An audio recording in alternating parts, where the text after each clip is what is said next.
Welcome back to Making Money Now here on Power Lunch. Ever wondered what happens to real estate seized from drug dealers or IRS liens involved or simple mortgage foreclosures? We're going to talk about that right now. Once the government no longer needs the evidence or banks have to foreclose on a debtor, properties eventually find their way back onto the market, usually via an auction. Why you should listen up is that they usually do so at a discount to their actual value. So maybe sometimes you can get a steal on distressed properties. Joining is a man who should know about this. He is Ian Aronovich, who's the president and CEO of GovernmentAuctions.org. He joins us today from New York. Ian, thanks for joining us. Thank you. Before we get to the specifics, and I'm fascinated by this because I've been invited to many of these auctions, assess the risk level. We should say that up front. How much risk are we talking about?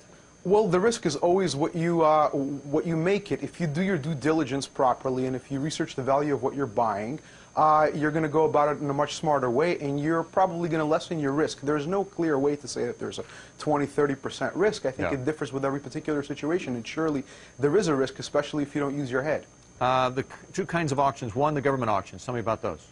Well, the government auctions come in two different types. One is the seized property auctions. The other one is the surplus property auctions. The seized property auctions, as you mentioned, are the ones that are a result of drug seizures, IRS seizures, and other ill-gotten gains. Well, essentially, the government would sell the property, or would have a third party auctioneer sell the property, and the average person, the public, would be able to attend these auctions and bid it up, and then the property would go to the highest bidder. Right. And a lot of this is cars, electronics, jewelry, and so on and so forth. But there's a lot of real estate also. Yeah.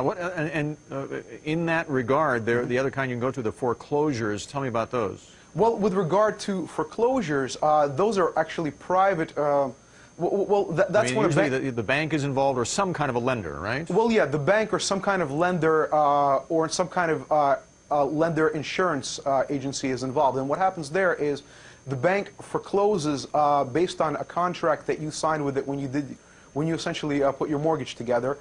It forecloses on your property in order to cover its security interest, which the security interest in this case is the property you put up when you took out the mortgage to cover the loan. How do I find out about these? I mean, you can get auction notices, you get a notice of default, right?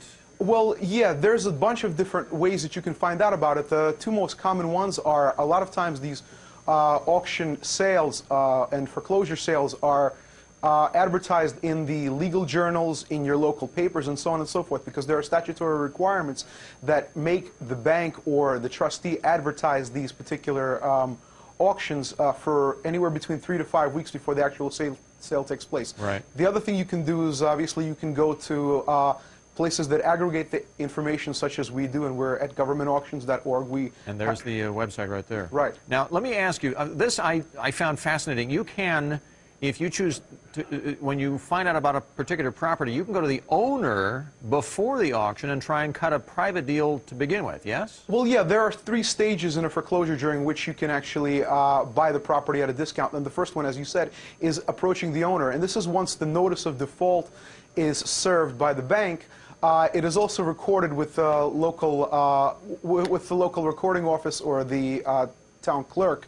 And how risky is that if you're going to go cut a side deal like this? Well, it depends. It's essentially what you make it. You're approaching the owner, and what happens at a foreclosure sale is the owner would lose a property. In addition to that, if the auction didn't fetch enough of a price, then the owner would be responsible for anything under.